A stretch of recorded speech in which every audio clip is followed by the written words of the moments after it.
ahead and call this meeting to order, July the 8th, at the Guthrie-Edmond Regional Airport. And this is our annual meeting as far as our retreat, in combination with the meeting for our monthly board meeting. So at that, if we call this meeting to order, discussion, consideration, development, and policy regarding purchasing authority limits for the airport, correct? Yes, Mr. Chairman. So the first item on our agenda today is for discussion only. No action is being requested at this time. I wanted to give the board an opportunity to discuss this topic so that I can prepare a more formal action item for consideration at our next meeting. Both cities currently authorize their city managers to spend up to a set amount without requiring council approval for various purchases. To help frame our discussion, I'd like to briefly review, very briefly, just the city of Guthrie's purchasing policy. Even if this board were to set a policy, I would still be held to this policy. Purchases up to $2,000 require no competitive bids or written quotes. Purchases from $2,001 to $5,000 require at least 3 price quotations. Purchases between $5,001 and $100,000 requires 3 written price quotes, and anything over $100,000 must go out for formal bid solicitation. This topic originally arose with our implementation of the 1200 Aero system. That system costs $1,200 annually and provides us with highly valuable data. While this expense would typically fall well within a department head's purchasing authority, we chose to bring it to the board to ensure Edmond's cost sharing support through the Edmond billing process. What I'm seeking today is an appropriate spending limit that is both within a reasonable spending authority, but also gives me the capacity to begin making improvements as needed on a more immediate basis. I've reviewed the joint operating agreement and found it does not specify any spending authority for my position. So such a policy, and Billy can correct me if I'm wrong, let me put him on the spot here. Such a policy might be appropriate to come from this board. I also want to emphasize board oversight will be maintained. I'll continue to provide updates on expenditures. You'll see those expenditures on monthly reports, and I'll still make sure that our city manager is in the know about larger purchases that we may make. And once we reach an appropriate consensus on a spending limit, I plan to bring this item back to you for an action item approval pending the results of your discussion today. Do you have a spending limit in mind? So the current city manager's spending limit is $25,000. Definitely nothing over that.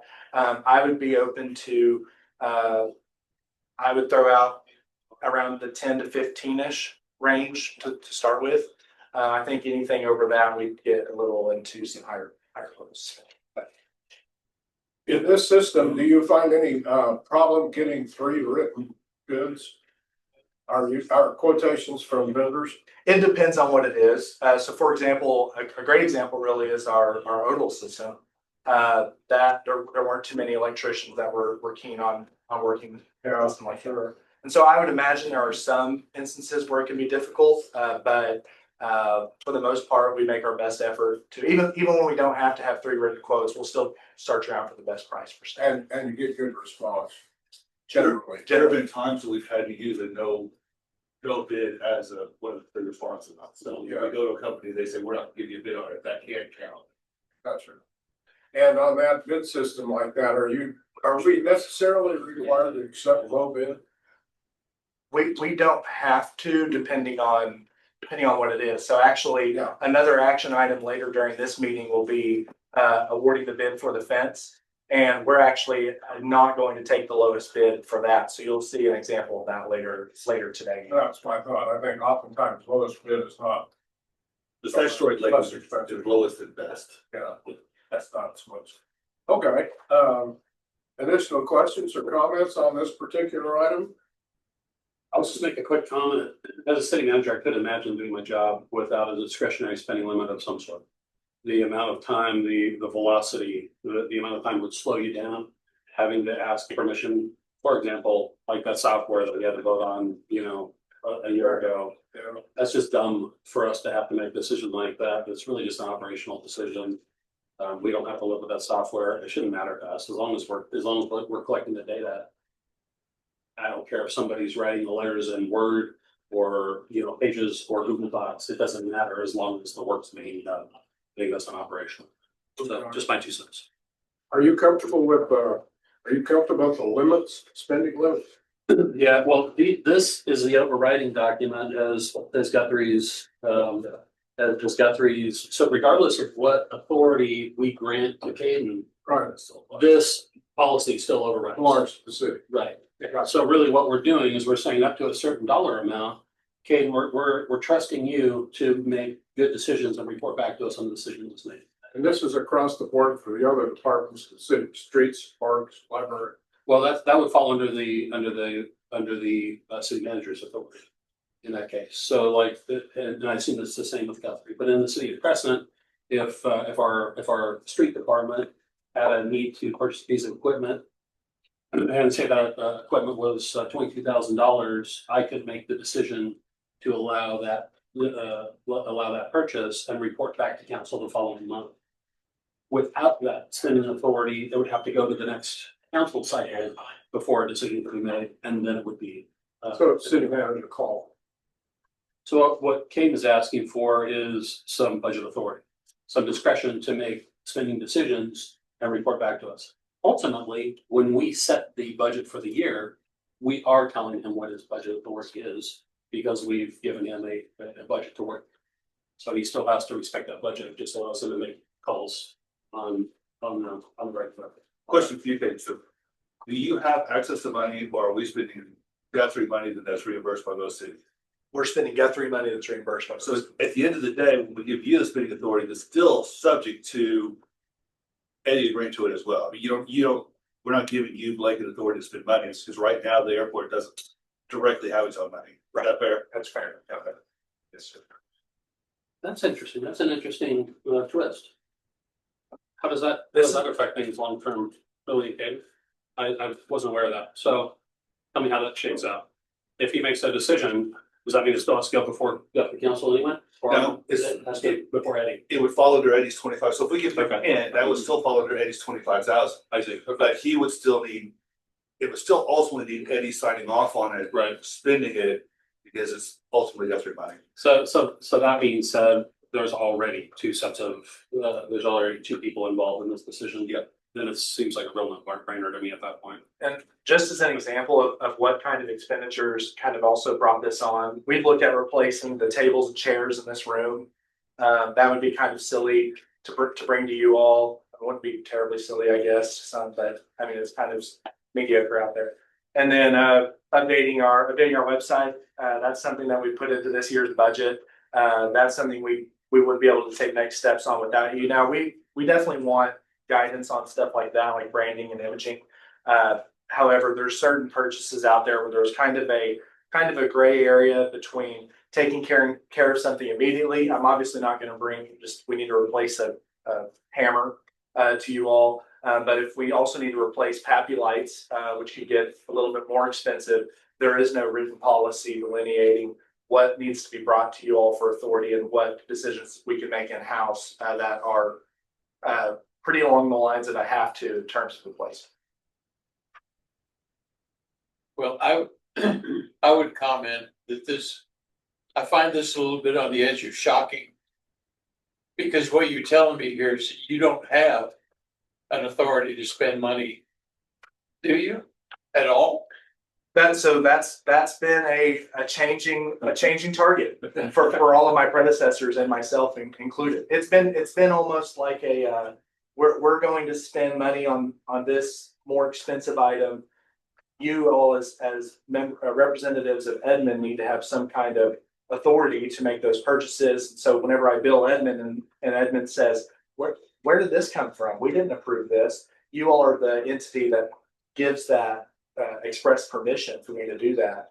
But the lines for that are very blurry because they're simply not there in the operating agreement between both cities. Well, I agree with Ryan. I can't imagine not having the authority to spend money to get the job done. Right. Now, I have a problem myself I think that this group, it should be at the 30,000 foot level, kind of watching what's going on over site. We shouldn't be down in the weeds. You're gonna spend $1,000 on a widget? But it's, Hey, there's just, That's not it. 100% agreement. and there's history on that, so all of our boards, Guthrie-Edmond, all of our boards should be policy, right, not operation. And this board has bordered on operation from time to time, and that's part of the situation. Because a lot of the business, he's right, a lot of the business that comes here should be handled administratively. Now, there are like, do we want to build a fence? That's a question for the board. Do we want to upgrade the software? How's that a board decision? It shouldn't be. And this would streamline that process. But the challenge of that, I think, Eddie's, the challenge of that has always been because there's two cities involved in the partnership, Guthrie's not wanting to overstep. We've not wanted to obligate Edmond on things that you guys didn't have a part of. So part of it's intentional, giving more to the board because that is the way to give it directly to Edmond without having to go to the council both places.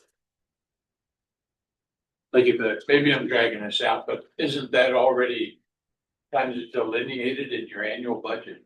Yes. That was my question. It's exactly right. Majority of this is already, the big stuff is. In the budget. That's why it's micromanagement, in Yeah, my opinion. the operational stuff should not be. Right. And that's part of the agreement between the two cities, and that's ever known. So we should talk to the administration of Edmond and say, we've kicked this around, here's what we'd like to see happen. Our responsibility as the city of Edmond is, make good on whatever is happening out here operationally and maintenance wise. A lot of this moves outside of that circle, so we should get the go ahead, the green light as you suggest. I think that's a good idea. So your suggestion would be that the policy is our spending authority limits fall just within whatever is approved in the M&O budget. Yeah, and I would think that may in fact, like, I think like Ryan said, they streamline this. Well, so we should not judge that. So I think much like the cities do, both cities do, I think there should be a spending limit. The Kane can take Eddie, because ultimately it's Eddie's spending limit that applies here. But I think if Kane had a $10,000 limit, I think if you got a $50,000 thing, the board needs to be involved in that. Because the budget's higher than that. Right. I do think that there should be two levels. There should be one that's gonna be administrative, the software example, versus we're getting ready to talk about a fence. That's not something that needs to be handled, even though it would be in the city's approved budget. Yeah. I agree with that. I think that we should have we need to have someone that at the very highest level, it could be 25,000, the same as Eddie's. It still requires Eddie's budgetary authority to make that decision. Starting at 10,000 probably covers 90% plus of any decision that needs to be That's made. my thought. I think that's. And frankly, we could raise that at some point down the road if he bumps his head frequently and we find that that limit is too low, it wouldn't be a big deal.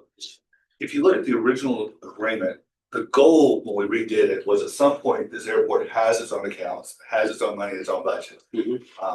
Whether we ever get to that, I don't know, but that was when we changed to the current agreement, that was the plan. We've had that conversation repeatedly, but we're not there yet. That was the original start, and it was done that on purpose. Right. There was a reason for that Randall Shade had put that together. I love that idea. I didn't know that was See the where thing. we could go. That's a great goal. I didn't know we were headed there. The goal, So the goal was to get revenue. Right now, the revenue is so limited to Right. cover the operation. Sure. The goal was to have the revenue cover operations at the airport and then not require budget commitment from both cities. And then we can go based on that. Right. Again, we're not there yet. And it's like you say, that's a good goal. we got out of the operational thing, we got almost administrative for a while. We just didn't have the guidance from anywhere. And I think the board did a wonderful job of what they had to work with, but they probably ought to look at that agreement again and say, and make some provisions for this kind of thing. Make sure that it's covered. Additional comments or suggestions? Good idea. Good. You got to have some leeway. Welcome, Eddie. Glad you're here. Apologize for the delay. Get some lunch. I'll grab some. Okay. I think this is great that you guys are considering this. I think we've got a great employee here with Hayden. You know, something I share even with our city council, right? Keep in mind, everything you do can be changed. Everything you do can be undone. And so just because it works for you with Kate and I, doesn't mean it'll work for you with whomever the next people are. Yeah. So I try to set everything up where, hey, it works for what we're doing now. It will work in the future if we want to, but we can change it if it doesn't. It needs to be flexible. I agree with that 100%. I think that's right.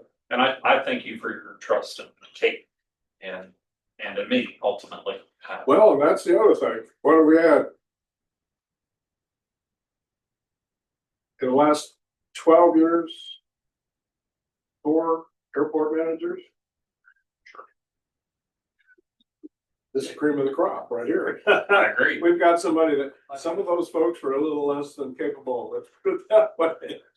So, Eddie, based on the comment, are you suggesting that maybe this budgetary spending limit should be granted to Caden as an individual rather than the position of city manager, of airport manager? Or do you think that the spending limit ought to be established as a base level for that position and then potentially raised if the airport manager shows good discretion in that role?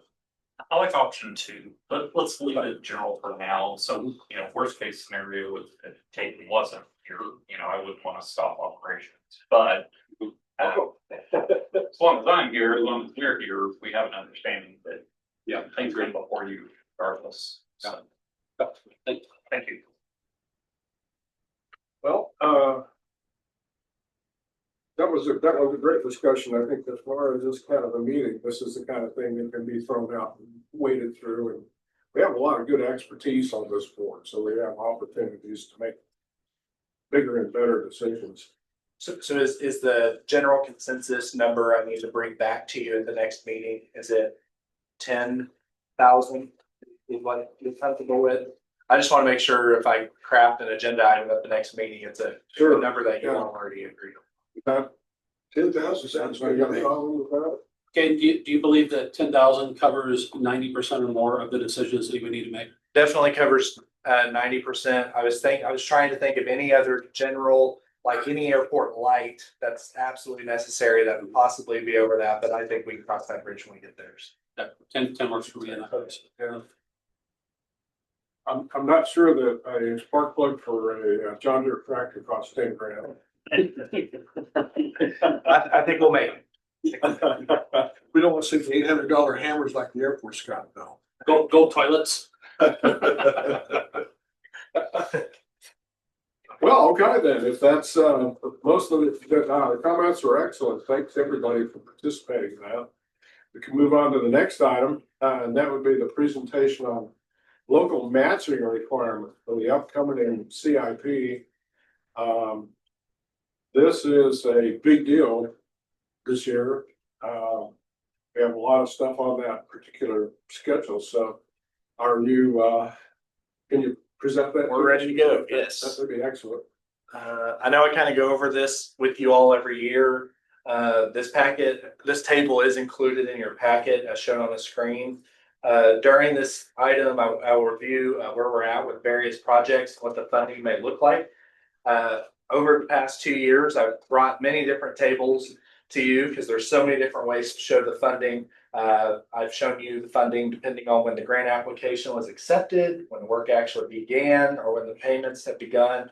For this table, this will be showing you when payments will be made in each fiscal year.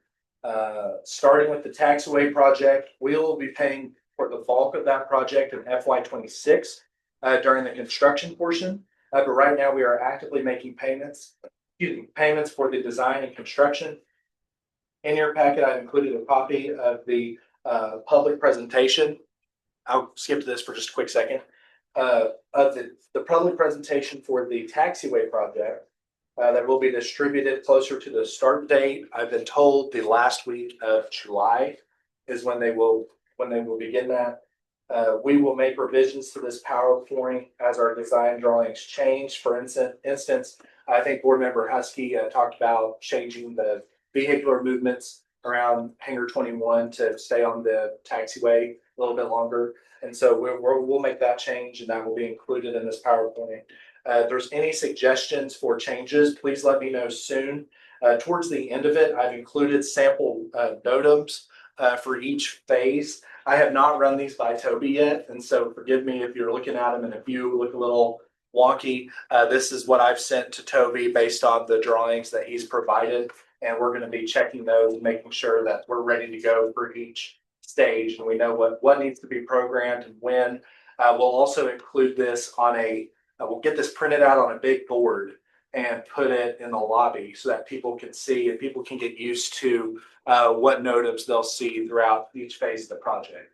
So that's our goal for distribution to tenants. We'll send it to them via email, send consistent updates through simple texting. You all already have sat through Toby's presentation on this, so didn't want to take up too much time, but wanted to show you the public presentation. It printed a little less sharp imaging in your packet, but just a general representation of what that'll look like. And if you have any suggestions, let me know. For perimeter fence construction, recall that we were only able to do this project because we had such good bid numbers come back on our taxiway that we had 295,000 of what are called AIG dollars. That's essentially funding from the bipartisan infrastructure law, or BIL. We had $295,000 left. And so we used that to fund the fence and allowed us to pursue it. We have some items on the special meeting agenda after this meeting that will set us up to move forward on that project. So I won't spend too much time on this because we will talk about that later. A special note for the fence project, $8,000 per city to completely clear what's needed and build a fence from the Magic Bait Shop to Prairie Grove is a pretty good deal for the city. I just wanted to say after the bids came in on that, we have final numbers. It's pretty, I think about all of the different maintenance costs we've done for $8,000 and we're getting the fence built for that. Is that 20% less than what we thought it was gonna cost? You know, our bids, our estimated costs were higher than that. I just don't know the number. I don't know what It percent. seemed like they were considerably higher. They were, and I didn't want to spend too much time because I had the accurate numbers later Okay. down, but yes, it is actually much lower than we thought. Excellent. Ryan is very happy about that. What was that? I said Ryan is very happy about that. Good Tim. Good Tim. Well worth the cost.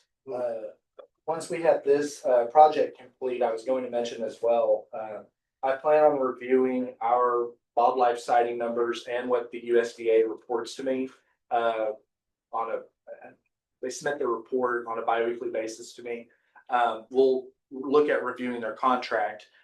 You might remember that after Member Wallace's incident and just increased sightings, we actually upped their contract because it was becoming such a prevalent issue. They have had extended presence out here. We have another trap out here farther south of the airport. We'll have to see if our sightings go down and they're seeing less. We might be able to adjust that contract because since the fence will be on the complete east side of the airport, they'll have to go around the runway to get to the other side, which is great. You see any reduction in grant? Have you noticed any difference? I have not noticed any great reduction. I still see quite a bit of I haven't seen any deer. I see a lot of coyotes, foxes on the front line. Okay. I'll be curious. We're finalizing our budget right now. And I know I planned on for our professional services going into FY26, still having their contract at the level it's at. And so one thing I didn't want to do is just we have the fence up and I can go, oh, okay, we can lower it now because we're good. I definitely want to see some data that comes back. And the fence won't be going all the way around yet. it won't yet. It'll cut like midfield on the south midfield by Prairie Grove. I didn't think we were going to have the money to extend it that far, but that's the good news I have to share later as well. Were there any questions on the FY25 or FY26 before I move on? Okay. In FY26, we will complete payments for the taxiway project. For the land acquisition, you may recall, we had a $300,000 placeholder from the state for both properties. And we showed that we could use our AIG funds on our CIP. We have received one appraisal back. We're still waiting on another. I'll have those to you soon. I will say we are anticipating it coming back much higher than we had originally thought. The state is very interested in helping us make up a lot of that cost. They were very big proponents of the taxi lane development. Of course, we're not gonna have taxi lanes unless we have enough land to build them on. And so they're very interested in helping us with that. We just might have to use some of our AIG funds. We're slowly running out of that. So this past year was our last year to receive a $295,000 allocation. They expire in three years. And so we have 3 more rounds that we built up because our previous staff knew that we could run out of this pretty quick. So we kept stacking them on top of each other. If we have to use 2 years, 1 or 2 years of our AIG to help with this land acquisition to bring FAA dollars into it, it's not going to be the end of the world. That's what it's there for. It is kind of our backup pot of money, but I will say it may reduce the amount of apron that we're able to build. It just depends on how all of that pans out. So we'll still have at least 1 year of AIG funds to put towards the apron, but we may not have 2. We're still just waiting back to hear from the state on that. That's what I have on the land acquisition. What I have on that terminal. Are you still on land acquisition? Oh, we can discuss that. What was Is your that, question? once upon a time, that was reimbursable by the FAA. Now, you gotta walk through a lot of stuff, make sure you cross your Right. T's and dot your I's.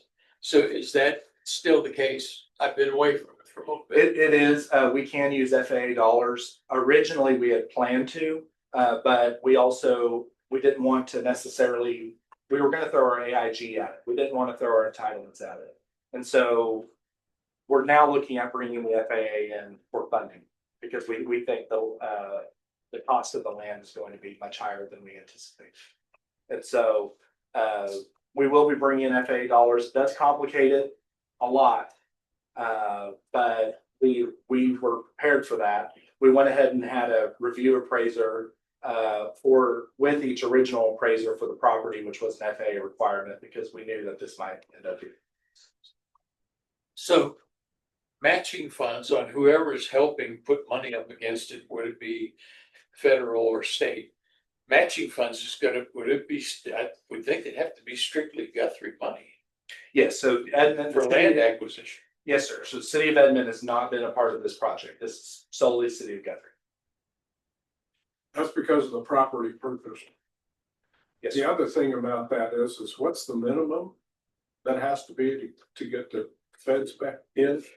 We have to have a certain dollar amount before they'll participate. We'll use our expiring BIL funds to cover that. Is there a ballpark figure on? It'll depend on the appraisal and what the state wants to give us. So Okay. we'll look at I it. got it. We'll look at state, what are you giving? This is how much AIG we have left. This is what the city's willing to spend. And once again, that's all assuming the landowners take it at the appraised value. Right? We're simplifying it. We're not there yet. We're not there quite yet. Were there any more questions about that? Okay.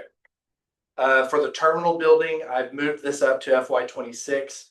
For the Edmond folks, I sent this to you for your meeting with the Edmond mayor. I apologize that this has changed. Toby and I got to looking at this closer and realized that we'll begin making payments for the design of the terminal probably at the tail end of FY26. I don't have good concrete numbers yet on how much of that will be expensed. This is based off of my last conversation with Toby, and so it was moved up. We have to get these dollars under contract and under agreement with the FAA because there is a timeline associated with this, and so we most likely will be moving at least the design of this. Let's see, the last thing last few things I wanted to say, had a few things. Our new program manager with the FAA, her name is Kathy Franklin. She's extremely thorough, much more detailed than our last program managers. I'll put it that way. So some of these projects have been stalled. You've seen a lot of further review. We're having to get a lot more documents to her. And that's really not her fault. They just have a lot of limited resources at the moment. And she's coming on to this new as our program manager. And with our previous program manager, we were down the line in terms of these projects, and she's coming in and starting at square one. So we're working on getting her caught up. She's being very patient, but we're having to give her a lot of documentation on what's going on. Wouldn't she used to be in environmental assessments? I believe so. She was right under Glenn Bowles as the she's kind of the deputy of the ADO, and now I think she's acting at the moment. And she was given our report, very, very thorough. She's wanting every obstruction analysis. She's wanting the environmental review, stuff that our previous program managers definitely requested, but they would give us a little bit of leeway and time on this. She's needing it now, and that's probably due to just the limited support staff that she has. She knows to look in the file, that Knows to look in the file. Sorry. That's right. So this, she's Southwest Regional. What is that? The Southwest Region ADO from Right. Arkansas and Oklahoma. Yeah. Yeah. And, you know, I know. But I think she came on shortly before I left as the environmental specialist. Yeah. In That's the why I ADO. ran into her in environmental. Very, very, very thorough. There are two items that are not listed on here that I did want to bring to your attention. The first one is that at some point we will need to do an airport layout drawing type update for the new land, for the new taxiway, and for the new terminal. I should have included this in your packet. It would have been difficult to get this to print because it's so complex. But you may recall that our proposed terminal building was originally on the other side of the runway. And that was next to the air traffic control tower and next to the art facility. So a lot of changes need to be made to that. That's a very expensive update to overhaul. And so Toby and I have worked together to kind of try to figure out, I don't want to pay you to update this and then we change something major and we're done. I know at the last retreat, we talked about a airport master plan, which is the overall planning guidance document for the airport that hasn't been updated since 1999. While I am totally in favor of it, I think the state at this point is willing to fund a hangar development plan. And so that would be for the new property, doing forecasting for that and getting a game plan for over there. If I included this, this is what Oklahoma City, just an airport just a tad bit bigger to us to the south. Oklahoma City showing they have over, what was it? It was like 400 acres prime development. They've given it a fun marketing name. I should have played this video for you all. I encourage you to look it up if you can. I can send out a link. They created this promotional video to just try to get more businesses into their airport. This is something that I foresee us being able to do with this new property. I'd love to try to attract something like a Zipco or some other small manufacturing that brings in more jobs. We know we could build T hangars there all day, every day of the week. But can we use this limited opportunity with limited amount of land to make the most out of it? And so kind of look at what bigger airports around our area are doing. I thought this was neat that they did and they have it ready to go for development. We're obviously a long way to go from there, but it's interesting. Thank you. Sorry. I think that is all I had for that one. You know, I'd say we should be cautious and stay in our lane. When you go talking about how you would advertise and promote the airport like the bigger airports do. Right. Because you're not gonna get some of this stuff that Oklahoma City's gonna, Right. it just won't happen here. But yeah, that's a good idea. should we maybe get the economic development folks for both cities into a session where we can talk about, what do you see coming at us? What are you reaching out for? So here again, you know, to me, it's like, what do you want to be when you grow up? And frankly, I don't see that we know that yet without a master plan. Right. To know how you develop, how you move forward, who do you advertise or who do you promote? We need to sort all that stuff out so we know which way we're going. I've been in numerous discussions with our engineer and the state about a master planning. It can be difficult because during the master planning process, I'm sure you know, well, they spend so much time on inventory analysis. It's like step one. And they're going to go through and they're going to take a picture of every hangar. They're going to put everything about the hangar on there, stuff that you all could direct me to do today, except we're going to pay a lot of money for it. I absolutely think we do need a new master plan. I mean, it hasn't been updated in 26 years now. That's a catastrophe. But I think right now with the limited dollars where the state's position is on this, I don't want to speak for the state, but what I've been told is they want to make a limited hangar development plan that's going to give us roughly the same outcome, not entirely, much different document, but save a lot of the time and a lot of the requirements that the FAA has for the airport master plan in a smaller scaled down version of a hangar development plan. And their kind of viewpoint is we need less dollars on paper and more dollars on an actual project. I understand that, but like you're saying, well, what is that next project? How do you know what size hangar you need to be? Because you're absolutely right. We're not going to go to an international MRO conference and get Boeing to open up a facility, a manufacturing company here. That's where the master plan comes in handy. I just don't think they're not hungry for the master plan. They're looking at the hangar development. Well, maybe it's helpful to some folks. The master plan includes things like doing all your environmental assessments for all the stuff surrounding your airport. It'll look at population growth, economic centers, a lot of things. There was a time, and here again, I've been out of it for a little bit, but there was a time when, you know, a master plan it was like this. But we could do an airport action plan that was like this. And it brought that big focus. Okay, we know there's environmental issues. We'll get to those. But in the meantime, you can figure out what kind of direction you want to go with an airport action plan. So do they still do airport action plans, or is that kind of what you're talking about, the hangar development plan? Well, Is that hangar development plan is the new popular plan to have, but I'm sure we could still do an action plan. We had one done in 2006.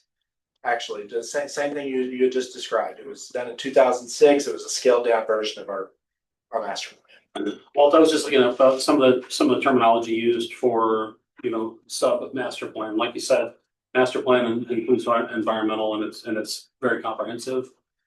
And I think your point is very valid. It's hard to do marketing when you don't know what you want to be when you grow up, right? Right. So maybe the gap fill is a strategic plan. Maybe it is a community action plan. Maybe it's an airport action plan, but something that kind of helps bridge the gap until we get to a master plan. If we can't afford a master plan, I still think there's no excuse for us not to have any plan. And so I think we need to start thinking about developing some sort of framework of a plan before we, you know, rather than operate in the blind and not use the excuse that we can't afford a master plan. Hangar plan's gonna be good, that's the track. What people to the airport, there's a hangar shortage across the central Oklahoma, like. But I don't know if a hangar plan includes all of the things that we should be considering. I think that might be such a narrow focus that maybe it's not broad enough to give the entire view of the airport. And maybe it is, I don't know. I'm just throwing out that maybe we want something a little broader than just a hangar plan, but something less comprehensive than a master. Maybe there's something in between that kind of helps us identify, kind of choose or identify what our goals are and what our strategic goals for the airport are, rather than just what we want for hangars. We are most likely going to have to use federal dollars only, not impossible. I'm just saying the state, I don't think at this point is going to support a master plan. We absolutely can use our federal dollars to do that. I think one of the other really beneficial things for the master plan is in our unique scenario where we have two cities, the master plan is a pricey, very expertise put together plan that exactly lays out in a list by year of what different projects the city needs to go for. And there's so much assistance for that for my position as well, and both city managers, because when we have an extra opportunity for funding, like that extra $295,000, we knew right away that needed to be used for a fence, a perimeter fence on the east side. But our master plan would specifically say that, and then we can go to the FAA, we can go to the state and say, we're requesting this, and why are we requesting this? Well, it was written right here. We paid $250,000 for experts to sit with us for a year and carve this out. And I know you all already know that, but that's something that is invaluable to us. I just wanted to say that in my conversations with the state, they were out as far as the master plans goes. But I say that we can go back to this table. I'm not going to complain because they're spending $1 million. Probably will be $1 million by the time we're done. So this will just need to be something that if we move forward with it, it'll need to be funded with federal dollars. Do you guys, does the airport operate under Guthrie's CIP, capital improvement plan? And does it have that level of granularity, do you know, Caden?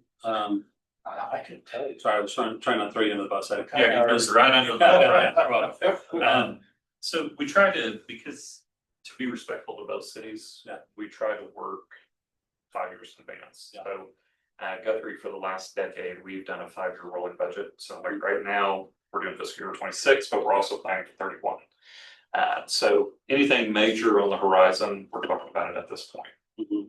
Something I see when we look at this, and this doesn't answer your question about the CIP, but maybe a middle ground is we spend a day in a setting like this, and we say, this is what we want here, this is what we want here. Mm-hmm. We have Toby come in, who's very familiar with the airport, right? He has all of the FAA standards lingering right here on top. Mm-hmm. Maybe it's not something that we need a planner for, but it's something we sit down and we do all of the planning things. Mm-hmm. And we say, hey, we're going to adopt this. This is where we're going. Sure. We're not going to spend $300,000 on this, but this is where we're going. Yeah. So to answer your question, timing it with CIP, where we're at historically, the city put no money into capital out here at the airport because city of Guthrie just wasn't in that position. We're in a different position today. Mm-hmm. And both cities have agreed, at least through these projects, that we're going to dedicate what we need to get there. That's a huge transfer for us. Yeah. I mean, to go from like mowing the grass to build a terminal, right, and a taxiway and fuel tanks, and that's huge. Yeah. Right. So the fact that we were in that position is great. Timing wise, though, it's kind of been perfect because of COVID money, CARES Act dollars, all those one-time dollars that we've applied to these projects. So I think what you're describing is kind of exactly what I have in mind, which is the OODA, right? Observe, orient, cite, act, and you keep repeating that loop. Right now, if we don't really have any kind of plan written down at all, let's at least get a plan written down. Yeah. It may not be perfect, but at least it's step one, and we can refine that and keep choosing. If once we get an OOD, with the OOD like a loop, once we get a written plan established, then we can refine it. We can keep tweaking that plan. And if we need a better plan, if we need to spend some money and have a planner come in and refine that plan for us down the road, at least they'll know what our goals are. As a board, we'll have at least communicated to that planner, here's what we think we would like to do. And they may come back and say, that's really great, but you guys are missing the boat on these areas, and here's some other opportunities, or here's some strategic issues that you guys will have to deal with to get there. So the response we've gotten from the state and the FAA both is building a terminal and realigning the taxiway. You're capped at growth unless you buy more property. Why do you need a master plan? And so we're like, okay, yes, fair point. We've got all our dollars allocated, but we don't want to be in the same spot in 5 years. Right. In 5 years, once the terminal's built, taxiway's done, and we come back and say, okay, now what do we do? Well, no, we want to prepare for that. In the past, we've had those meetings, and it's gonna be different this time, because in the past, we've dreamed about having this land, and when we get that land, we're gonna do this, we've had that. If we can actually acquire that land, these can actually be real plans now, because we've had multiple brainstorming sessions over the years, like you part of it, so part of it, we've had brainstorming plans, but they've always been the dream, if we could buy this land, if we could do this, we could do this. We really are at the opportunity right now, if we could acquire this land, So to have a real plan. So momentum, we have the benefit of momentum now, where before it's just been flat talk. Okay. We're just talking about things that are hypothetical and not actually actuary. Well, and that's kind of an exponential thing. It's like you said, we bought Wilkins right off the bat when we started this airport, because we knew that runway had to go across. And we had to deal with the county and the city for the road. Then Wilkins moved off, neighbors were talking about it. We thought, okay, let's do that. FAA comes in and says, you know where your approach? Now we're talking, where the phone tower is out here? I'm not sure how high is that going, but that's in our approach zone. So it's not, it's a good idea to have a hard plan to go what you're going after, and thank God we bought that Wilkinson problem. It was excellent, so very good. But on the other hand, and you have to understand from our poor beginnings, we are the poorest people in the world when we started. But it's because of good planning and good ideas that made it all come together. And we've got a toehold on that side of the street. We've got some people over here on the north side that are willing to give up. And that's not a bad idea for access. And I think we'll talk about that here pretty quick as far as emergency. We've got one access into the airport. So, this is how big this can get in just 5 minutes. It just takes off. It's like Billy said, the only plan we had was the ALP, which is not an LP anymore. And the idea behind that was, wow, this is great. Let's go. Well, they had no idea, and so we're like Eddie said, we're in such a better position than we've ever been. This is exciting to be making those plans, but we also have to understand it's got to be flexible. You got to move the shape as it comes at you. It sounds like we have benefited to this point from good gut instincts, and it sounds like a lot of the decisions that were made in the past were just ended up being good decisions. You guys had good instincts, and we make good decisions. I think as we continue to grow and as the momentum builds, we need to move from instincts to actual plan decisions. And so I think we're just in that awkward middle where we're not master plan yet. We've probably outgrown whimsical decision making, and we need to find that middle ground of how to establish some ladder steps in terms of our planning. Yeah, I think in 2010 we had a strategic planning meeting, and that lasted maybe 2 years, and we outgrew that hard. Yeah. Okay, so now, but it came from the outside, and I thought it was pretty good. So I agree with that 100%. So I have an idea. Surprise. Can we get maybe some guest speakers to come and give a presentation? Because as we're thinking about this and where are we headed, what are we going to do? Some of the things that come to mind to me is, technology today is crazy. I was talking to somebody the other day about ADS-B. Grant, do you have ADS-B in your airplane? Okay, that's now a requirement, isn't it? It is a requirement in Bravo airspace. I don't believe that it's a requirement in Charlie airspace. Yeah. Okay. So you can fly into Oklahoma City as long as you have mode C. It is not required to enter from Charlie, but it is required within the protective zone of the Bravo, so Dallas airspace for, I think, let me look, I can tell you on the. Well, I'm looking at those. where I was headed with this is that 10 years ago, we couldn't even spell ADSB. Yeah. Yeah, it's, And now it's upon us and it's a requirement because of the new technologies that are available. C is required. So in that, it's required in C. Yeah, ADSB out is required in C. what is technology doing? And this is just rhetorical, but what is technology doing for us in the form of precision landing systems? You know, when we got an ILS, hello, doctor, that was like $6 million. And most of it was the FAA. And I don't even think they build ILSs anymore. Because, why? Because you got GPS and you got all this other stuff that can provide the stuff at little or no cost. So if we start thinking like that downstream about what kind of technology can we bring that will service the airport, that's going to have a heavy impact on the operations at the airport. Who's coming? Who's going? Because of now you got precision capabilities where you didn't have those before because you couldn't get an ILS. So that, and then also drones. Anybody paid attention to drones lately? The stuff that, look at your fireworks displays. All of a sudden, cities and municipalities are going away from buying firecrackers. They go rent a local drone company and they put these swarms up and they have all these different light shows. But here's the point, is what is aircraft technology? What is that moving to?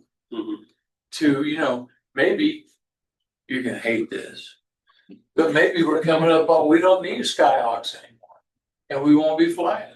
We won't be flying the fork-tailed Dr. Killers. Can I say that in here? You see what I'm saying? If the aircraft technologies move to be more like a drone-like technology, and if it's coming and we have a drone port, you know, where people fly their drones in and out of here instead of fixed wing, piston powered air, I don't know.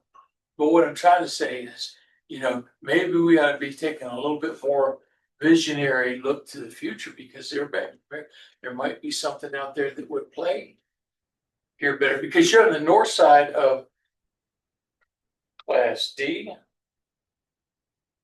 What's Oklahoma City Class D? No, Charlie. Class C. Okay, so you're on the north side of that, so you get a lot of traffic that wants to come and go just because you don't have to deal with that. You don't have to deal with the Class C airspace. So maybe, I don't know. I think I'm getting it out there. I hope you're picking up. I hope you're smelling what I'm stepping in. But you know, and there again, that goes kind of back to the idea of master planning. Get the economic development folks in here. What are people buying and building? What kind of companies are coming to our area? Yeah, widget builders. Well, maybe we need to have a widget board. Things like that. That's why I'd like to see maybe somebody come in and give presentations about some of these things that are a little bit futuristic, maybe out there on the edge, but to give us an idea what to think about what could be here. I will do that. You might just have to change what kind of wrenches you use.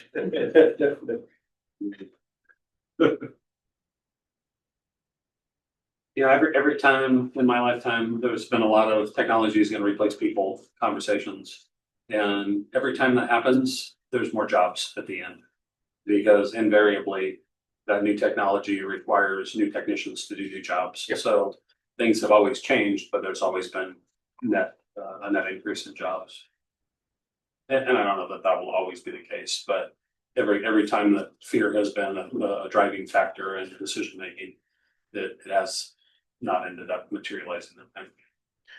There's been a lot of airports trying to get VTOL. You always hear about VTOL capabilities now.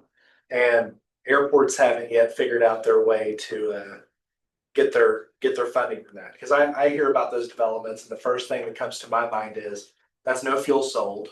I don't know if half of these count as operations. For me, it's difficult to get behind that. Larger airports have the funding mechanisms to kind of get on the cutting edge of some of that stuff. But I've seen a lot of GA airports kind of not take a too positive light to some of those things because they haven't figured out yet how to make it financially make sense versus a hangar that has aircraft that are going to buy fuel, that are going to be definite operations versus some of this newer stuff. But I definitely see what you're saying. What would the Wright brothers think today if you showed them a C5? Yeah. Well, I can tell you something.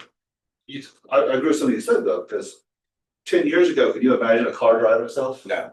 Right. And my wife's car will drive itself wherever we want to go to. It's absolutely insane. But 10 years ago, I couldn't have. I mean, that's science fiction. It's not a real long time. It's not a real long time.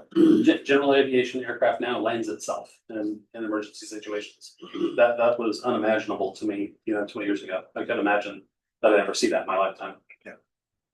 So, And the VTOL is going to be here before we know it. I mean, Yeah, I think you're looking at it the right I think way. it's already here. I think it is already here. Because I think they probably make drones that are even electrically powered drones that have enough horsepower. I guess that's what you call it. You can literally To lift a human or No, two. you can literally go buy it now. There is That's what I literally a vehicle you can buy that's, that's about motorcycle size with 8 propellers on it that you can fly. You can go buy that now. I think they're about $1 million, but that's already available in the market. I'm just saying.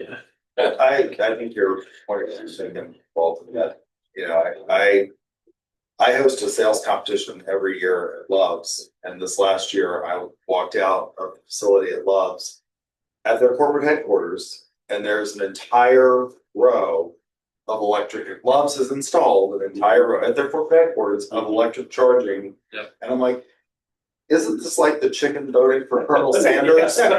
People sell fuel. Right, and like you know what business you're in, and their response is, yeah, we sell a lot of fuel and we sell a lot of diesel, but we are in the transportation. They look at it more broadly. They're in the transportation industry, and this is part of that industry. And to that point, the airport currently sells fuel, but maybe it needs to sell fuel and electricity. Right. Mm-hmm. I think that's a good point. I think we need to stay in the aviation. We're funded by the FAA, and we all have an awful lot of fed stuff. However, maybe one of our biggest assets is not on this airport. It might be over here on the vision. You've got a career tech center over there. Point example. 4.5, 5 years ago, Kronos talked to the state chamber and said, we're looking to move to Oklahoma, and we're looking to do some expanded manufacturing, which took off like crazy. The Oklahoma City Chamber got them property down off of Tinker, just gave it to them because they saw the potential of that. Since then, they moved on and moved forward. They came up, Ted Anderson, I think his name, came up and took a look at 21. He said, I like this. He said, I really see an opportunity to grow. He said, so tell me about your labor force. And we just said that. You got to have those technical kids, and they're playing games right now, esports, all that other kind of stuff. You may not have it on the airport, but if you have that, that's another little bait on the hook that these kind of folks that's what they look at. So yeah, we got it. So keep that in mind when we're talking about the overall picture. Have we tried to integrate Meridian Tech with the airport in some way in the past? Have we talked to them about that, or do you know? And We have. Eddie, sorry to keep throwing you. Yeah, just go ahead, Ryan. we've got a great relationship with Meridian Tech and the superintendent there, Dr. Major. The thing about South Campus is they don't have daytime classes here. So not currently. I'm pushing for that. Eventually. But today, what you have is adult classes, event space that is rented and used for rotation as a state agency, not just as free. So I think eventually the opportunities are endless here. Today, we're not there. I'll give you an example, not necessarily aviation related, but the way the city and Meridian are trying to partner. We're looking at a training facility, a joint training facility for police, fire, dispatch, communications, emergency services, etc. So looking at that for South Campus, Dr. Major, superintendent, has been more than interested and willing to combine resources to make something like that happen. We've gone to him and said, hey, we struggle to find good, well-educated public works employees for a variety of different reasons, right? Meridian turns around and says, okay, we can offer these classes. Those are the types of partnerships that we're building. I think aviation is going to be the next one, geographic location here, as well as the industry statewide. So are we there yet? No, but it's a goal. Huge opportunity, Dick. I think you've uncovered, I think that's probably one of the best opportunities for the airport growth that I think I've heard recently, is the ability to work with Meridian, probably specifically in this case, to develop A&P classes or something that actually helps to build a workforce here. Ryan, do you think that more as an A&P, are there enough A&P classes in the region for guys? Do you see enough new guys? Not enough people going through them, really. Yeah. When they do, airlines or Air Force or somebody else picks them up. Sucks them up, right? General aviation is probably more of a hobby and maybe dying along in BT circle. They got the landing to it. They just pick it. If you don't want to be there, you generally don't find them. Do you think that GA is going to morph into VTOL, or are they two totally separate things? I'm not. I'm old school. I like old airplanes stuff. So Yeah. well, I say what everybody else is going to do. Yeah. And then me, you're not going to find me in one of those for quite a while. Yeah. There's going to be some failures that nobody's been able to predict yet. I don't want to be a part of it. Not Yeah. having my hands on control. Sure. But do you see it eating away your industry? You really see those as two totally separate things, don't you? It's kind of what I'm getting. More than, yeah. I mean, it's stuff that we're playing with now was born in the 30s, really took off from there. Yeah. I mean, even the engine development and things like that, only recently has anything really changed. Totally. And it's leaps and bounds to get there. And even getting, Meridian doesn't offer any aviation programs in any other campus. Not yet. Not yet. Not yet. But you have to go through a whole lot of approval from the FAA to get that open.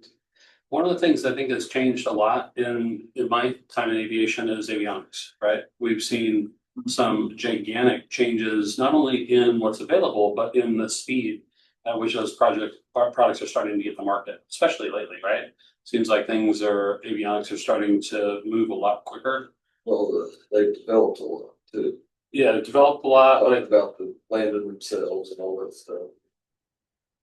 Yeah, ADS-B, moving map displays, GPS, and all those technologies. There's so much technology, but used to be like to get a King radio approved. It was a decade process just to get a VHF radio approved for an airplane.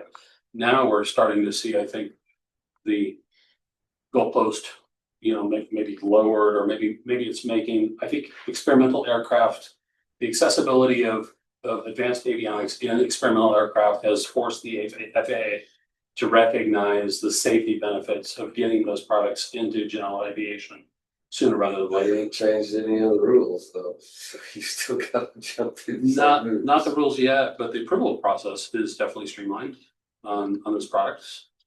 I mean, Garmin had, look about how much money Garmin has. Well, it works streamlined because of what they can push with. Look at U Avionics and how those boys struggled over the last just 10 years. Like Garmin almost put them under. Mm-hmm. I wouldn't say that it's streamlined at all. That's still what it is. No matter how you are and who you are, you're going through, you're still gonna have to go through the same. There are enormous barriers to entry. Yes. Because the market has become so consolidated. And Garmin is the Apple of That, it. when Cirrus started and they had the Avenine suite in their product, I thought that might, but they've switched to Garmin. Yes. And I think Garmin bottom out. Yeah. Because you can still take your old 430 and shove one of those appetite runs in the rack.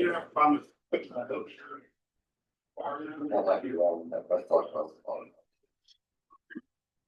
Flat out evident, so we said. Option. 50%. Interesting. Something was tied together. That's why that one unit will work in that rack.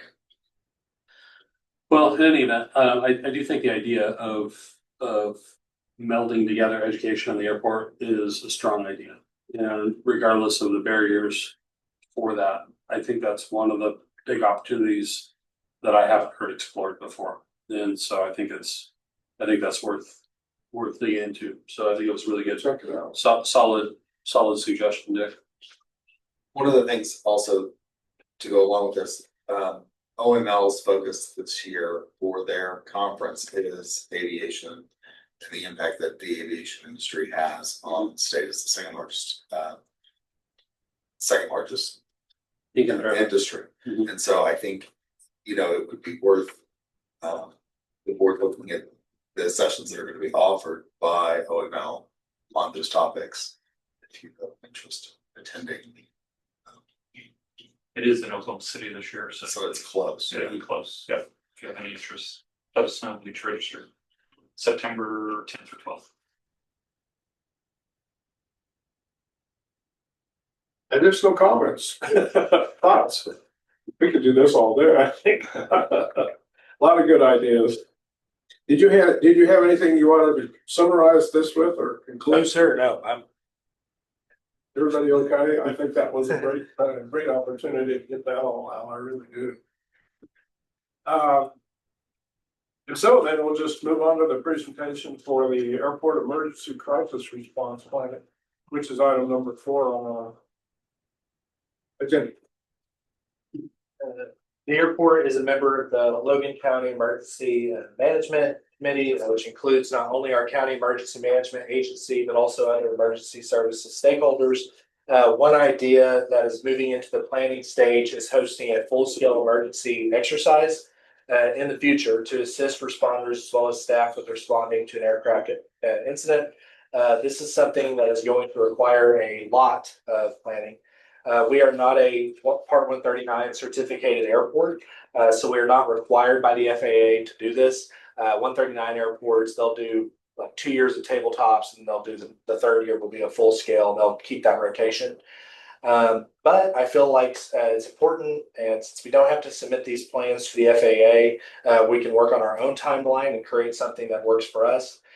Before we jump into planning a full scale, my goal is to take the next 8 to 10 months and develop a tabletop exercise with those stakeholders and host some sort of tabletop meeting in this room and create a written plan.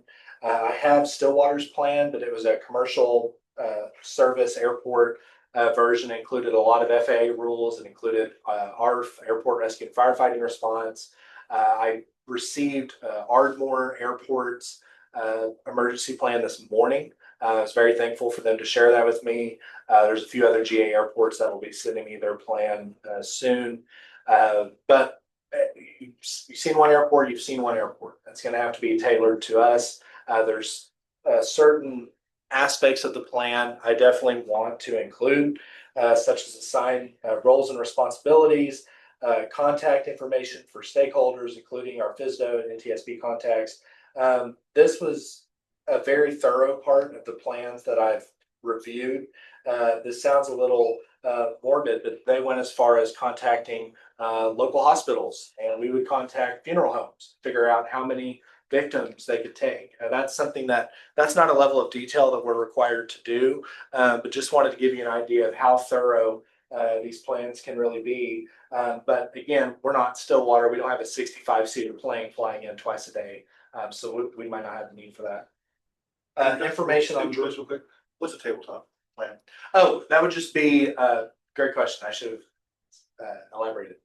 That would just be us sitting around a table and like me putting up a presentation on this is the incident. This is how we go around to each different group and they would say how their agency would respond. And so we could go through. It's really helpful to just get feedback on that before you just say we're going to close the runway for an hour while we do a mock drill and do the full thing. It's good to kind of work those issues out. Note and procedures to be included. Myself and our maintenance staff are very well trained on how to input a wide variety of NOTAMs. But you know, emergencies never happen at opportune times.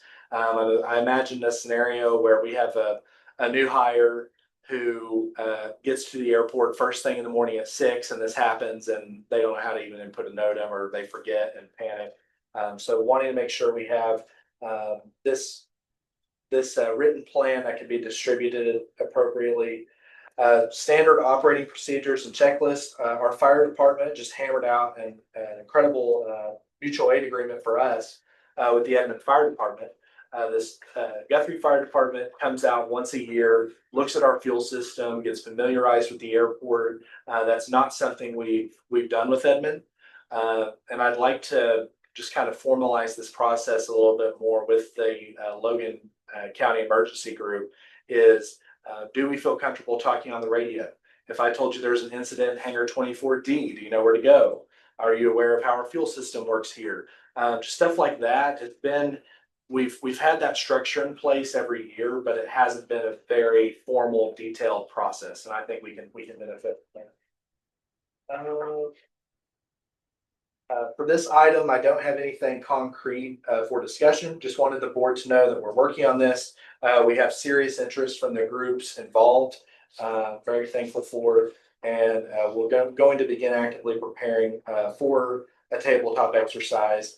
We're going to base our preparations off of worst case and most likely scenarios. We can always plan down, but there's no planning up. So 1 year we might look at doing a citation jet has a serious incident upon landing, or we could do a hazardous fuel spill at the fuel farm. There's a wide variety of incidents we could cover. That being said, I do appreciate any input or suggestions you may have. I don't know if I even have another slide. There's probably some major thing that I'm missing. I definitely want your input because if we did ever have an incident, I want the board to know that we've thought this out. We have a plan written, and staff is prepared to respond accordingly. And that's something that I'm not quite sure we fully have in place right now. Our emergency personnel do a fantastic job when they've had to respond to the airport this year, but there's definitely a lot that we could have on our end that will make it easier for us, and we can distribute that to Guthrie and Edmond resources when we need them. And so that's something I just like big picture and hoping to work on and have something to you. Hopefully by early next year, I'll have a written plan. We'll have an actual date set for a tabletop exercise. So any questions, comments, suggestions, anything like that, I appreciate, but I know that's kind of a lot to throw at you at once. It's a real good idea. Especially for your guys that are responding to it, your first responders, they don't do that very often. Yeah. That kind of training and being around it, the fuel is different, can be a lot different than what they're used to dealing with. They may get a little bit of training, but often they really respond to these compared to it. Right. Especially it gets real deployment when you haven't had one in many years. Firefighters, we used to bring them out for orientation. So when do they get oriented? On their shift, right? It's daylight hours, lots of people around. The first time I brought them out at 9 o'clock at night, said be here at 9 o'clock at night. Towers closed and the airfield's dark. Now what are you gonna do?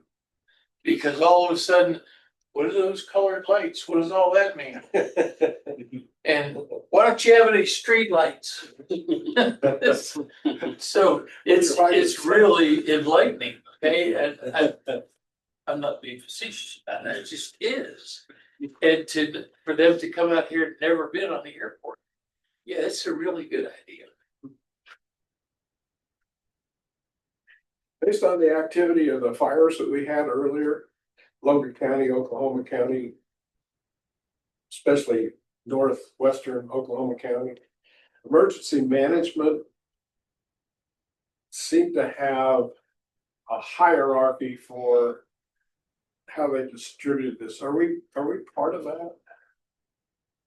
I couldn't answer that question specifically. Eddie might have better information. I'm sorry, I heard part of that. I didn't catch all of it. So the hierarchy for what? We had some property out here that caught on fire, obviously, and so Oklahoma County, well, okay, well, that's Oklahoma City Fire Department. Okay, well, they're part of the emergency management system, Oklahoma County and Logan County. And by the time we got to the bottom of the list, the fire burned out. So I was just wondering if we're part of that system. Yes. Is well, Guthrie obviously has their own fire department protection, but The good thing about Guthrie is we are the county seat, so the emergency management team is located in the middle of town.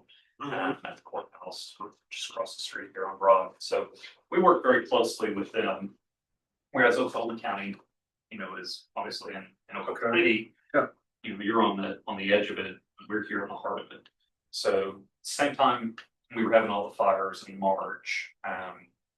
What we call the 33 Road fire was the largest fire that we can find on record in Logan County history. So, and we were able to coordinate. Ryan was part of that as a Crescent firefighter. So we were able to coordinate and work very well with the volunteer departments. Really, the only true paid department was ours. They didn't make it. So Guthrie, in conjunction with Logan County, were able to be right there on top, on time, the whole time. That's a benefit that we don't have when you're not in the county seat. So all of that to say, yes, we work together very well. We're here. We're not waiting to see who's going to respond. It's, hey, you're in this area, you need to get here. okay, If possible.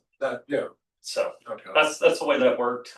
We were set up in a mobile command unit out on Highway 33, and our chiefs, they rotated. So Chief Paulson. Is he the emergency manager? For Logan County is Stephen Haga. Who is it? Stephen Haga. Okay. And he's got a deputy, Sean Pierce. Okay. So they rotate. We've got guys on the ground. We've got guys who are running command, and then backup. So Okay. Thanks.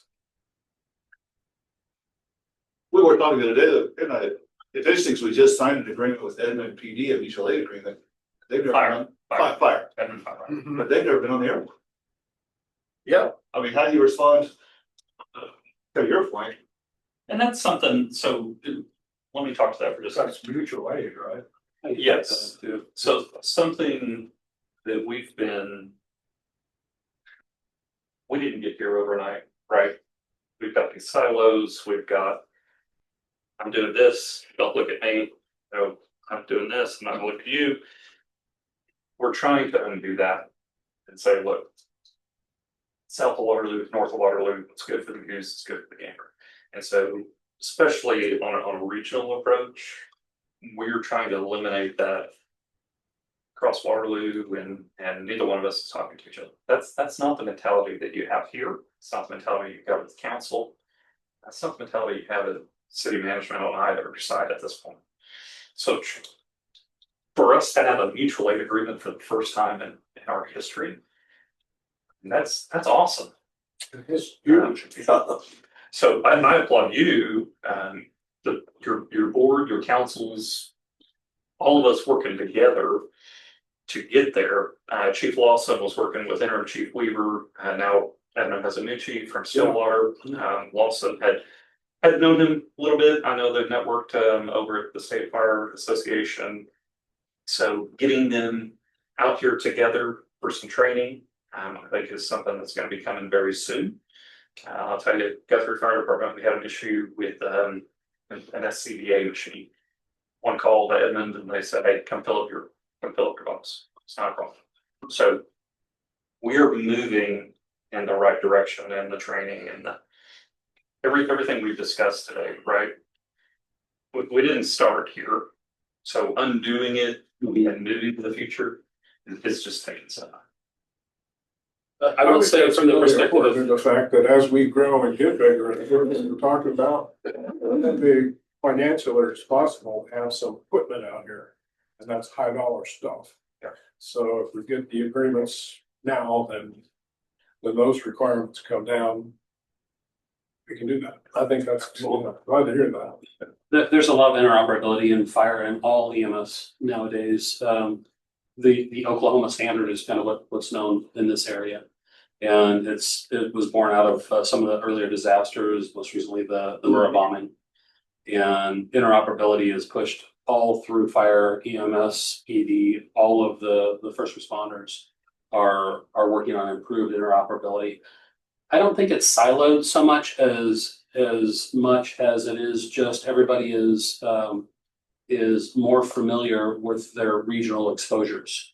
So it's not so much that Edmond isn't knowledgeable about fire in this area or the exposures of the airport. It's just presumed that Guthrie's going to be on scene first in this area and is going to be more familiar with those exposures. Mutual aid agencies come in under the direction of the agency that they're responding with and are usually given task assignments by the first responding agency. Out in the rural areas, we have more experience with grass fires, so we tend to have a lot of we command those in a different way. When we have Edmond or Oklahoma City, for example, respond on grass fires, we know that they're not going to show up with the experience and the right equipment to handle those. So we're going to give them tasks that are appropriate to their experience. And the same things would, I would presume, happen at the airport. If Guthrie was responding at an airport incident, they would probably have other agencies responding with them, assigned tasks that would be appropriate to their experience. That's how it works. It's very simple and it works very well. Additional comments or questions? That was my favorite part of the meeting. If there are no additional questions, I was going to mention, we can adjourn and take a small 3-minute break, or we can power it through. I'll leave that to you all. Well, you need to adjourn this. We will adjourn this meeting, but I just have. Yeah, we'll adjourn this. Let's take 10, and if nobody has objection, we'll just get right through our regular board. Does that sound good? Or more time, less time? 10 minutes, good. I don't think that this will particularly long, terribly long agenda. No. We could probably. So we'll run through it. If it was through, Yeah, that's all okay. It must have. Yeah, I'm fine with that. So everybody, okay.